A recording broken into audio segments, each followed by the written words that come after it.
கருப்பு கருப்பு கருப்பு கருப்பா இருக்கு. அத வேற ஏண்டி கேட்க? நல்லா தெரியுதா? நிறைய தெரியுதா? நல்லா நிறைய தெரியுது. பிளாக் ஹெட்ஸ் தாண்டி. இந்த மூக்குல எல்லாம் பாரு எப்படி இருக்குன்னு. நானும் நிறைய ட்ரை பண்ணிட்டேன். ஆனா ஓ மூக்கு மட்டும் பாரு நல்ல கோவப்பழமானி வச்சிருக்க. அதுக்கு நான் சீக்கிரட்டா ஒரு டிப்ஸ் ஃபாலோ பண்ணிட்டு இருக்கேன். அதை நீயும் பண்ணினா உனக்கும் போறதுக்கு நிறைய சான்ஸ் இருக்கு. அது ஏதாச்சும் காசு போட்டு நிறைய வாங்குற மாதிரி இருக்கும். ரொம்ப ஈஸி. நம்ம வீட்டுக்கிட்ட கிடைக்கக்கூடிய சில பொருட்களை வச்சே பண்ணலாம். அப்படியா?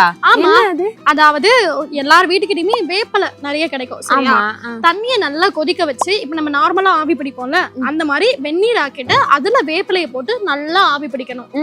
பிடிச்சிருக்கும் போது நமக்கு வேர்த்து வரணும்ல, அதெல்லாம் நல்லா டவலை வச்சு நல்லா ஸ்க்ரப் பண்ணி விட்டுக்கணும். ஓகே. இதா கண்டினியூஸா பண்ணிட்டே இருந்தேன்னா உன் ஃபேஸ்ல இருக்க பிளாக் ஹெட்ஸ்லாம் கொஞ்ச நாள்லயே காணாம போயிட்டு நீ பல ஆயிடுவேன். ஓகே, நானும் ஃபாலோ பண்றேன். இது வந்து நானும் என்னோட ஃப்ரெண்ட்ஸ்க்குலாம் சஜஸ்ட் பண்றேன். ஆமா, உங்களுக்கும் இந்த ப்ராப்ளம் இருந்துச்சு அப்படின்னா நான் சொன்ன இந்த டிப்ஸை ட்ரை பண்ணுங்க. இதை ட்ரை பண்ணிட்டு ரிசல்ட் எப்படி இருக்கு அப்படின்றத கமெண்ட்ல சொல்லிடுங்க. இந்த மாதிரி ஹெல்த் ரிலேட்டடான டிப்ஸ் பத்தி தெரிஞ்சுக்கணும்னா ஹெல்த் குரு சேனலை சப்ஸ்கிரைப் பண்ணுங்க.